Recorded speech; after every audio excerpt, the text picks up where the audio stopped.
Okay, I am streaming live on Facebook, Instagram, and YouTube. It's the first time I've done this. I'm going to start doing this on Sunday nights. So I'm just going to wait a minute to see if anybody pops up here because I'm going to do a live Q&A. I'm going to be doing different things each Sunday night, but tonight I have some questions that I wanted to do. I see some people joining on Instagram. Nobody on Facebook yet, which I'm not on my Facebook page all that much. And a bunch of people on YouTube. So I'm going to get started. So if you have any questions, I'm going to be talking mainly about foster care tonight, but if you have any questions, you can put them down in the comments boxes. Hello, will you do an update about your little foster daughter? Yes, I will. We are in the process of doing some paperwork for the next steps. That's all I can really say right now, but I hope to be able to share with you guys very soon what's going on there. But there's a lot of paperwork and it's good news for us. So hello everybody. Okay, awesome, we're live here. So I wrote down, I have to use all three of my devices, so I wrote down on paper the old-fashioned way. Thank you for your prayers. So I have 7 questions here that I've gotten more than once, and I wanted to answer them for you guys today. And if you have any other questions, like I said, feel free to ask. I do have a few going here, so I'm sorry if I'm not looking right at you. So the first question I'm going to answer is, in the hard times, have you ever felt like stopping or ending a placement? So yes, absolutely, we have felt like stopping, but it's very momentary. It doesn't last long. Yes, I am allowed to bring our foster children to church. I'll answer a little bit more about that after. But sometimes foster care can be really hard. Foster parenting can be super hard, and you just kind of crave a break from it. And sometimes I get a little bogged down with all the rules and not being able to travel and just not being able to do the things you want to do necessarily. Private versus public foster care agencies, pros and cons. Yeah, for sure. So there has, and in one case, we've only had one case where we wanted to end the placement, and that was only some days.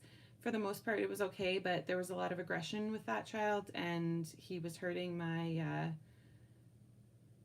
thank you so much for saying that about the book. It was hard with him some days, and I didn't want to be another person to quit on him, to give up on him, so I didn't end the placement. But I think there were some really hard times, and I think in hindsight that maybe ending the placement would have been a better option for him. If he had a foster family that didn't have any other kids, it might have been a better option for him. But overall, like, we survived it and we did okay, but there was some days that were just really hard and I did want to give it up. So to answer those couple questions that just came in, I have a fluff on me. The pros and cons about private and public. So how it works for me, when you go with a private agency, you're still dealing with the public agency. You just have different social workers. You have more support with private agencies. But there's less kids that come in, and from what I understand, I've only ever worked with public, but from what I understand, it is, sorry, my husband just got home, my dog's gonna bark, just a minute. From what I understand, it is, sorry, I was waiting for him to come home. From what I understand, it is harder to place kids that have maybe more medical, fragile, circumstances, or maybe, Greg, I'm just doing a live video, okay? Or maybe kids that have more behavioral issues, or larger sibling groups. From what I understand, it goes to the public agencies first, and then it goes from there to the private agencies. So that would be a con in the fact you wouldn't get as many calls for placements. Like a friend of mine from my church, she's with a Christian private agency, and they've been fostering, they started the journey at the same time as we did, which is 4 years ago now, and they have only done respite placements. Now they do have young kids, so I think the age range that they take is quite young, but yeah, they've only had a couple respite placements in 4 years. From what I hear from other foster parents, you get way more support with private agencies. You get a larger per diem for financial costs for the kids. You get a lot of the times daycare paid for and driving paid for. But again, every agency is different.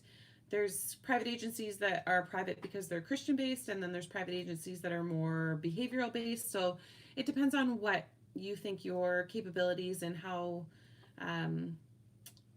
what's the word I'm looking for? Like, not your interest, but I guess, yeah, your interest in what you feel your best, what types of kids you're best able to foster. Hey, um, public agencies, you're kind of more in the action because they're the ones that get the calls first. And like I said, I'm not 100% sure, but from what I understand, all private agencies go through public agencies. So you get the calls first, and you, I, I can't say there's like a ton of pros to a public agency over a private agency, but I just think you're more involved that way. And I think our agency is great. I mean, every agency has its flaws, and the system is certainly flawed, and there's a lot of brokenness within the system. But for the most part, our agency has been great, and we've had really great workers. I mean, not on all cases, but most cases we've had really great workers. So that would be the biggest pro and con, I would say. And the next question I'm going to answer is: were you and your husband both completely on board when you started foster care? You live in Ontario too. Yeah, Rosie's doing really good. She's great. Thank you. Yeah, I think I would call your public agency first and then go from there if you don't. I think private agencies will get you through the process quicker, especially if you only want to foster like infants or younger children. Sorry, my iPad is sliding down. So you might get through the process quicker with a private agency. I have a friend that I met through here. Actually, she's coming over tomorrow, and she didn't go through the public agency. She's going through a private agency. So maybe I'll be able to ask her a little bit more information about that. But for us, we just didn't, like, we just went right to the public agency. We didn't even really look into the private agencies. So as far as the next question, was your husband and I both completely on board when we started foster care? So I was talking about having baby number 3, and I said, brought that topic of discussion up with my husband, and we always knew we'd wanted to adopt. We talked about that even before we had kids, before we were married even. But I kind of always thought we'd have 3 or 4 kids biologically if, God blessed us that way, and then we would pursue adoption from there. So when it was time for baby number 3, he said, no, I feel like we should adopt. Like, I feel that's where God's calling us right now. So we went down that route. And it's been 4 years now, like I said. So it's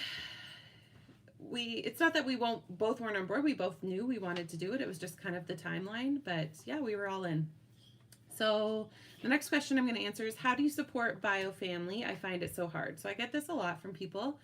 I just try to put myself in their shoes, and yes, there's some evil in some cases, and there's no negating that, but there's also just times where people have fallen on really hard times. People have no support. People are struggling with mental health and addiction, and I think as, normal, healthy foster families or families, you don't know what that's like. So just have another question here. How do you help your bio children grieve and adjust to life after a placement goes home? We have our first. Okay, I'll answer that in a sec.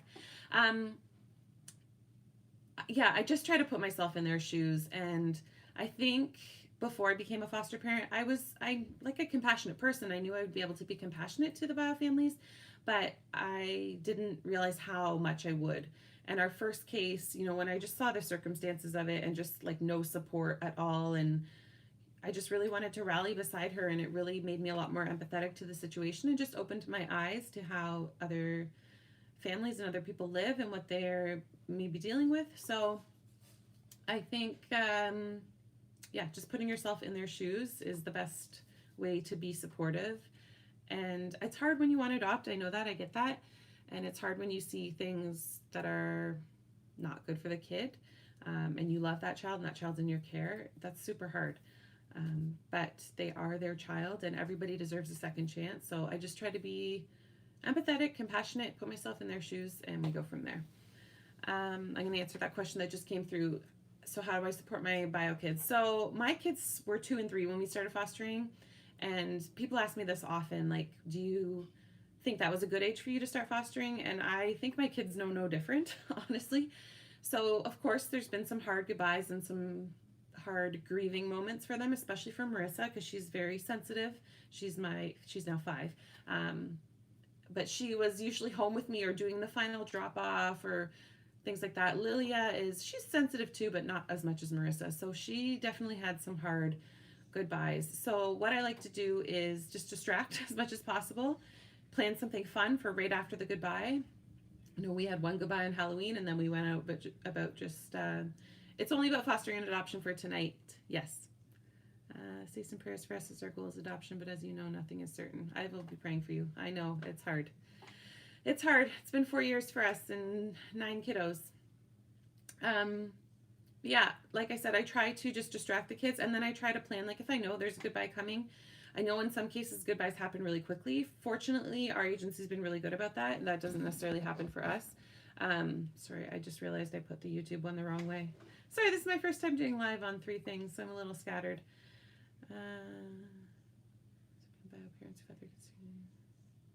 That's awesome. That's so great that you're able to support them that way. Equine, I love that. I'm a horse girl.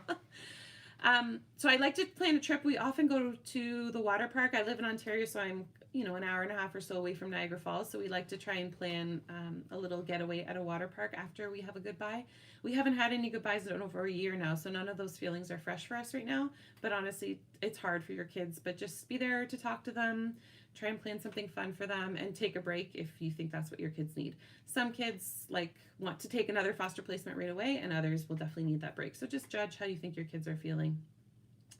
Is adoption still on the table for your current foster? Yes, adoption is still on the table for her. We are headed in that path. I can't say anything else, but we are headed in that path. So things have kind of turned around for us. You're welcome. Any other questions here? There's just hellos. Okay. The next question, what can someone do to support a foster family? So a lot of people, and if you're a foster family, you know, you'll get this often. I couldn't do what you do. Fostering would be so hard. I couldn't say goodbye. But I do get people like, what can we do to support foster families? Locally, if they're friends of yours, I would say bring a meal. You know, I remember when I had my first daughter and our church organized like this meal train for like 2 or 3 weeks. We had people bringing meals for us every single night. You know, my mother-in-law would come over and offer to do some cleaning or things like that. I think fostering is so different because you could get a newborn in the matter of 2 hours and have nothing planned or prepared. So I think just those tangible things, bringing a meal, offering to come fold their towels, like anything like that, if they're a close friend of yours. Can adults foster? I'm 53, my husband's 54. Absolutely. Yeah, I've seen like foster parents in their 60s within my agency. So I would check with your agency's rules, but absolutely. Often those are some of the best foster parents because you've got more, I mean, not that you're a grandparent age at 50, but as you get into your 60s, there's just that lovable grandparent kind of feeling. Oh, hi, Rebecca, you're coming over tomorrow. I was just talking about you if you go back and watch the beginning of the live. So yeah, those tangible things, and, you know, pray for them. If you're a Christian, just ask how you can pray for them. Just ask them, how can I support you? How can I help you? Bring over a box of diapers, like just really tangible things like that.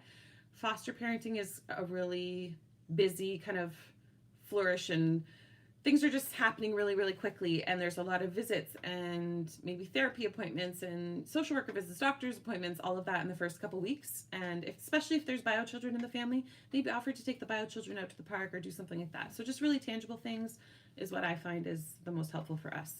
How long is the process? So for us to get licensed, it was actually March 6th. So we just celebrated past 4 years since we made that first phone call. And for us, till we got our first place, we were licensed the following December, so 9 months to do the whole process. We could have done it sooner, but my husband was in school at the time and we couldn't do the summer training, so we had to wait till the fall. So it was delayed a few months for us. But to get all the paperwork done, took us a couple months because there's doctor's appointments, police checks, all of that. Whole bunch of written stuff that you have to write out. And then after that, there was, we could have probably had it all done in 6 months. So I would say 6 months is probably the quickest, unless you pay for the Pride training or in MAP training. I think for some of you guys in the States, you can pay for that and have that done privately, and that will speed up the process. But will you continue to foster after you adopt? I'll answer that one in a sec. So yeah, it took about 9 months for us, and then we had 3 placements fall through by the time we actually got our first placement. So we were licensed December 21st of 2015. Made the first call March 6th, but we didn't actually get our first placement in my arms until February 26th. We had one that I went and visited at the hospital, but she ended up going to a different foster home who had adopted her siblings. So there was a mix-up. I guess I was never supposed to be called. I don't know what happened there. And then the next one, or sorry, that wasn't the first one. That was the second one. The next one, or the first one was, I got a call for her. I think she was 6 or 8 months old. And they ended up finding family for her. And then the other one was a brand new baby. It was like mom's 11th baby or something crazy like that. And they asked if I would take her, but they didn't know when she was due. And then we got another call. Is the agency bothered when you ask questions about a potential placement? No, absolutely not. Ask as many questions as you can. They might not always have the answers for you, but ask as many questions as you can. They want to give you that information for the most part. I'm going to answer this one here. Will you continue to foster after you adopt? So I did a video a few videos back talking about how we're closing our foster care room. So at this point we want to move essentially. So I don't really know what is going to be our future yet as far as fostering and adoption. But we do want to have, after this last case gets settled, baby number 9, well, I guess she's number 8.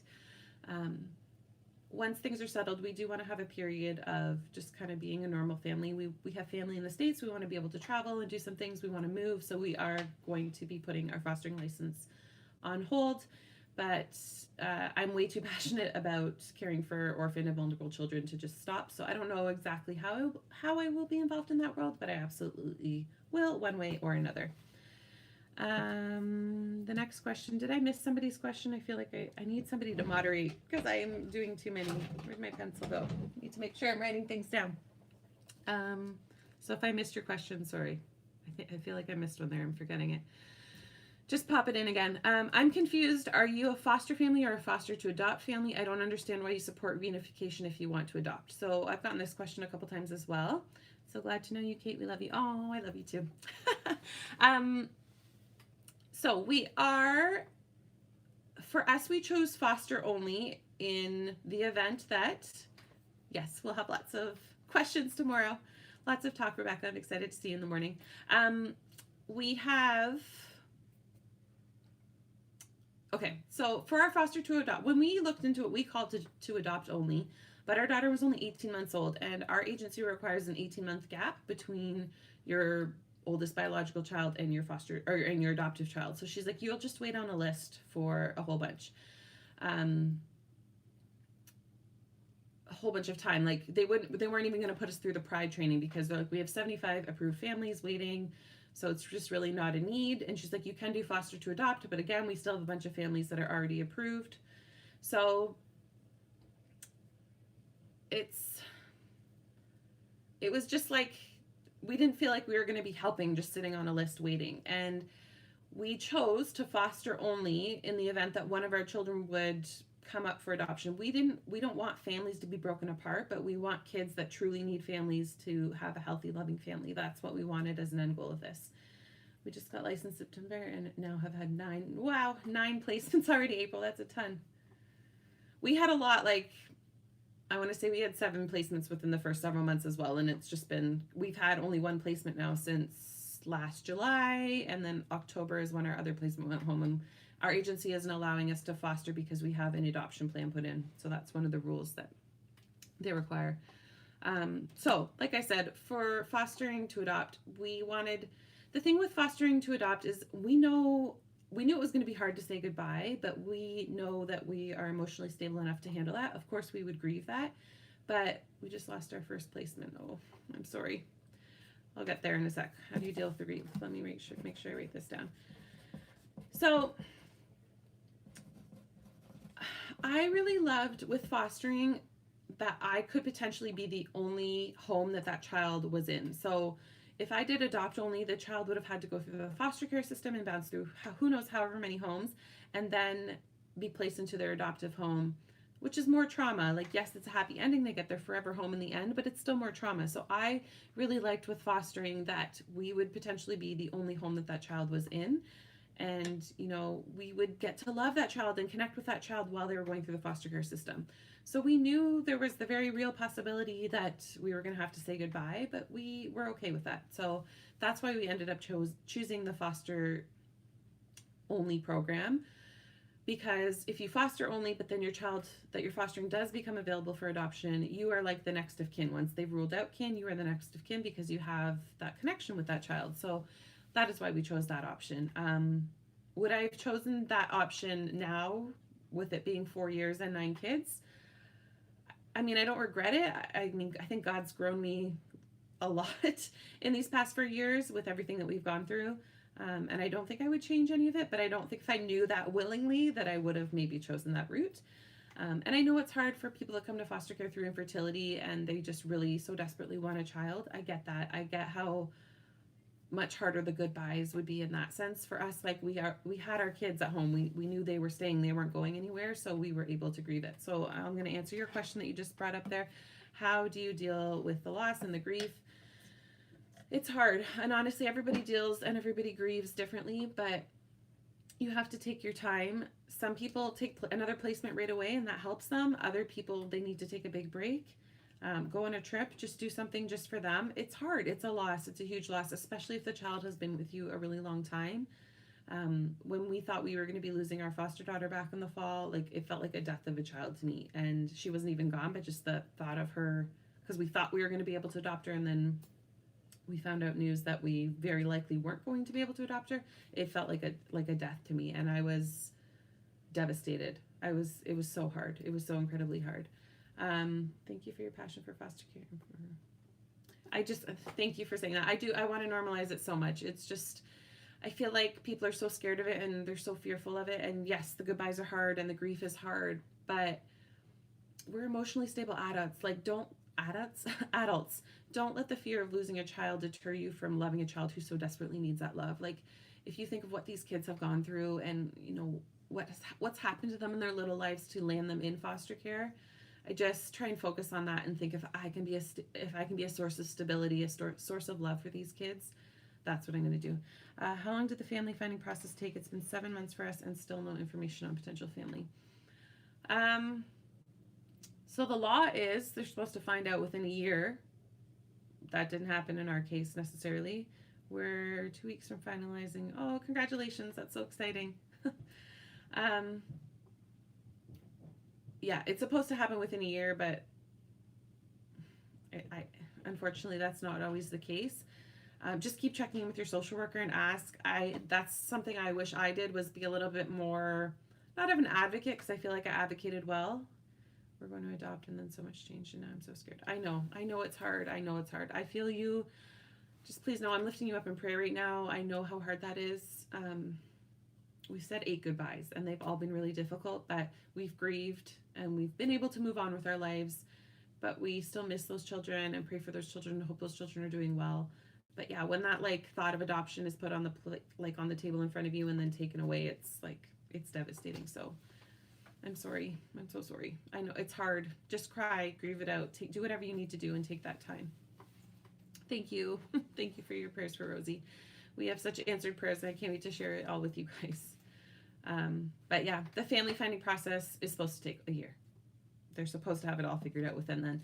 But sometimes family doesn't step forward until they know adoption is the end goal. They don't want to be involved in foster care. That happens very often. So yeah, there's no other questions here. Okay, my next question, this is my last question, so if you have any more, pop them up because I'll be getting off. It's already been 23 minutes. How has fostering been on your marriage? Honestly, fostering has been amazing for our marriage. Is your church behind you? I'll get there in a sec. Let me just write that down. Overall, fostering has really strengthened our marriage. It's very special. It's a very unique thing because we understand this system and the love for these kids like nobody else. We're a few weeks away from finalizing our 2. Oh, I think your message popped up and deleted before. There we go. Oh, it says it's retracted again. You're almost adopting. Kathy is what I'm getting. Congratulations. That's awesome. So yes, we've had our hard moments, and the biggest ones for me is when placement calls would come in, I would say yes and just kind of assume my husband was on board, and that wasn't always necessarily the case. And I think it was in the beginning we were both like super on board, but I didn't maybe connect with him enough as his feelings as we progressed in our fostering journey, where sometimes he felt like we needed a break, and he saw how maybe stressed I was, especially after that really difficult placement I was talking about a little bit earlier. So with Rosie, he actually wanted to say no. Like, he was like, we had our hands full with our other foster daughter. She had a lot of emotions, to say the least. But when they called, I just, like, she felt like an answered prayer. Like, everything I'd been praying for was everything they said in that phone call. And I said yes to her anyways. And we got in a huge fight. He was really mad at me. But obviously now he wouldn't change it for the world. And can you pick a particular age group? That one next. So yeah, overall it's strengthened our marriage undeniably. Our marriage is stronger than it has ever been. And like I said, it's a really unique connection because you love these vulnerable children that are coming into your home. You have this shared love for them and this understanding of how the system works and all of that. So yeah, our marriage overall has been really strengthened, but I'm not saying it hasn't been tested. So my advice about that, I do have a video on that, but my advice about that is just always make sure you're communicating, checking in with each other, and don't say yes to placement calls without his blessing, because that's something, not that I regret it because we have Rosie out of that, but it caused a little bit of friction in the first little bit when we first got her, and she was not an easy infant in those first few months. So I felt like I was doing everything myself, and I didn't want to ask him for help because he didn't want me taking on that responsibility in the first place. So yeah. Is your church behind you? So our pastor, people from our church are very supportive. Our church isn't super like orphan care focused, which kind of breaks my heart a little bit, but I feel like if I'm going to sit here and complain about that, then I need to be the one that's implementing an orphan care ministry in the first place, which is something I've been kind of wrestling with God with, but will probably end up happening. There's an organization called Replanted. I met them at the Refresh conference last year. Jen, she's Canadian, but they work mainly in the States. So I'm thinking of maybe starting a Replanted group in my church. There are quite a few foster families in my church. There's one foster family in my church that takes care of like pretty severely medically fragile older boys. So what do you think about the age gap? Sorry, can you ask that question one more time? It disappeared. The age gap. I didn't see all I saw was age gap. Sorry, I didn't read that fast enough. On YouTube, they disappear. Everywhere else, they stay. We have our first home study this Wednesday. I'm excited. It's bittersweet because I want to help, but I just don't know if they come to our home. They have been through. I know.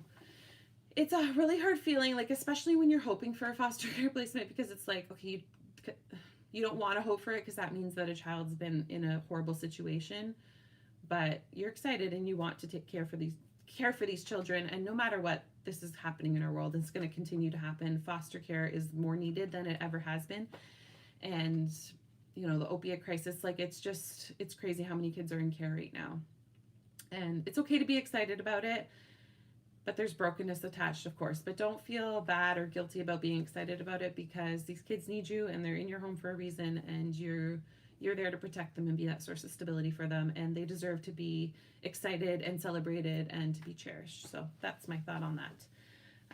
So yeah, finishing the church one, there are a lot of foster families in my church, but we don't necessarily have like a huge push, which kind of breaks my heart. But like I said, I feel like I need to be that change. Age between foster parents and kids, someone in 20s fostering a teen. Okay. I've never been in that situation. Obviously, we only foster up to age 4, so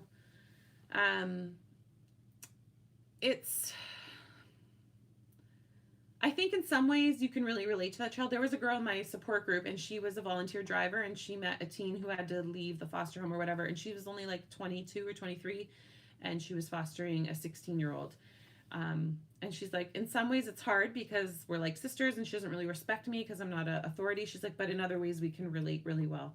So I can't really say on personal experience, but I don't necessarily think it's a bad thing. I think it's just really case by case. Should have got some water while I was here. And is your age group? I wrote age group down. Was there a question about age group? Oh, how do you know what age group to foster? So yes, you can say whatever age group you feel comfortable with. You don't have to say yes to every child. Like, stepping up and being a foster parent is an amazing thing, and I want to thank all of you who are involved in doing it, because so many kids need that, and you need to know what's in your parenting capability. Like, for me, I've never parented teens. My oldest child is 7, so my realm of experience is 7 and under. And when we started, my kids were only 2 and 3. So for us, infants and young toddlers made sense. I'm home during the day, so that just made sense. I feel like now I could probably handle an older child or a teen, but certainly not getting into it. When I first started, like, have you ever had a time of extreme overwhelm and felt you need a respite or break? Yes. I'll get to that one next. But yeah, it's absolutely okay to set an age limit. We are 0 to 4, and then we had a really hard case that was 3.5 when our daughter was 3.5, and there was so much aggression towards her, and I changed our age group from 0 to 2. Now that our kids are older, we opened it back up, but like I said, we're not allowed to foster right now because we have an adoption plan in place. I only have one placement, and there have been setbacks in our case. I feel guilty, but sometimes I'm like, I just need a second. Do not feel bad. I talked about this in my last video about tips for new foster parents. Foster care is hard. Foster parenting is hard.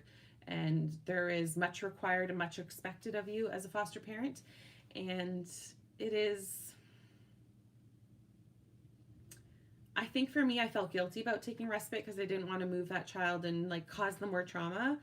But when we went away and left our little Rosie for 2 weeks, she's a high needs child. Like, and it doesn't matter that she's been with us this whole time, she's still a high needs child. So to have a break from her and the social worker visits and the calls and all of everything that foster parenting entails was so good for our family and good for our marriage. And I think it finally clicked, like, how good respite is. And I think often foster parents, we're most of us, were people that just like want to change the world and want to save the world, and we take on a lot and take on too much, and we don't necessarily give ourselves breaks. So don't feel guilty. It's hard for me to say that to you because I do feel guilty, but just know that you have to. Our rookie viewpoint getting to this is... Yes, sorry, the last part of that question faded before I read it, but yes, I believe all foster parents, or all biological parents, deserve a second chance. Do you still remain hopeful? Do I remain hopeful for reunification, or do I remain hopeful for adoption? Yeah, please don't, purposeful home, please don't feel guilty. It's hard. You need to know when to take a break, and you will be better for it. There's so much involved. It's like I said, it's hard for me to say it because I don't always take my own advice, but you will be better for it, especially if you're feeling like that. I've brought him up a lot in this case, but we had a sibling set, and the older one had me in tears, and I dealt with mild depression while we had him, and I felt so guilty for not wanting to give up on him and not wanting to disrupt the placement. And in hindsight, I think it probably would have been better because things just kept getting delayed and delayed, and I thought, okay, he'll only be here 1 more month, I can do it, and then it would get delayed another couple months, and he ended up being here over half of a year, and it was the hardest half of a year in my fostering journey. And I think if I had regular respite, some agencies, especially private ones, going back to your question about private ones, some agencies, like once a month or twice a month, every other weekend, they have respite already provided and in place. And I think those agencies are doing it so right. And then those kids have a regular, it's like an aunt or an uncle or a grandma or grandpa, where that they can go every other weekend or 1 week in a month just to give the foster parents a break. I think that's so important. Have you ever had a child of another faith that you had to accommodate? No. So faith is how am I going to word this? So we were asked in our training, if you were to have a child of another faith, would you be open and supportive of that? And we said absolutely yes. Then they were asked, like, if you were Christians, for those of you watching who don't know, if you were to take a Muslim child, for example, would you take them to mosque? I said, absolutely, I would drop them off, but I would not be involved because that's not what I believe. I wouldn't involve myself in that but I would drop the child off if there was a family member or if the worker was going to go and that was the wish of the parents. Absolutely, I respect that. That's their religion. But I myself would not sit in the service with them. That's just not what I believe, and it goes against what I believe. We have not, I mean, none of our kids have had parents that expressed a certain type of faith or anything like that, that they didn't want them going to church or anything like that, but you have to accommodate that if the bio family does not. So if you are a Christian or you know, of a different faith that is important to you, like keep in mind, they asked us, would you arrange babysitting or something like that if the bio family didn't want the child going to church with you? And we said yes, but like I said, that never came up. And church was actually great because we were able to use our church as an avenue. Like we invited, some of our bio families have been to our church Christmas service, just different special things that our church offers, our Halloween program. So we've been able to use our church as a public outlet to meet and have extra visits with our children's bio family. So church, the whole church and faith part has been a really positive thing with all of our cases. And I think that's it. So if there's not any other questions, I feel guilty, but my husband works out of state. Oh, girl, you're on your own. Don't feel guilty. You need some help. Do not feel guilty. You absolutely need some help. No more questions here on Facebook. Facebook's pretty quiet, so I'm going to end Facebook now. Bye, Facebook. I don't know if I'll continue doing this on Facebook because I'm never really on there, but Instagram and YouTube have a lot. So bye, Facebook. We're just going to end you. If there's any other questions here on YouTube, thanks for, of course, Rebecca. I will see you in the morning. And nope, that's it. Okay, guys, thanks so much for watching. If you have any other questions, pop them in next Sunday. I'm going to start doing lives every Sunday. I just love connecting with you guys a little bit more personally. So I'm going to be doing lives, not just covering foster care, but everything that I cover on my blog. So I aim to do them around 9 o'clock if that's a good time. If there's better times, you can let me know that as well. But thanks for watching, and I will see you guys on the next video. Bye. All right, how do I turn these all off at the same time?